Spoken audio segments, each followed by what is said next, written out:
என்னது உங்ககிட்ட voter ID இல்லையா?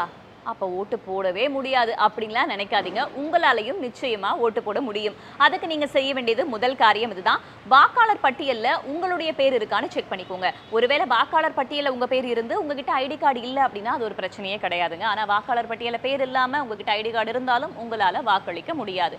வாக்காளர் பட்டியல்ல பேர் இருக்கும்போது என்னென்ன ஆவணங்களை வச்சு வாக்களிக்கலாம் அப்படின்னு சொல்றேன். நோட் பண்ணிக்கோங்க.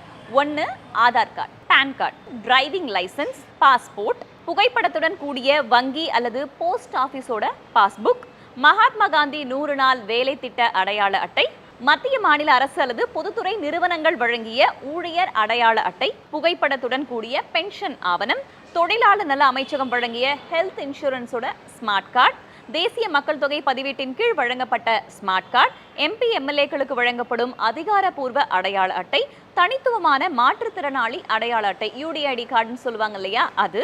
இதுல எந்த கார்டை நீங்க காட்டினாலும் அது ஒரு ஆவணமாக எடுத்துக்கொள்ளப்பட்டு உங்களுக்கு வாக்களிப்பதற்கான அனுமதி வழங்கப்படும் அங்க இருக்கக்கூடிய அதிகாரியால.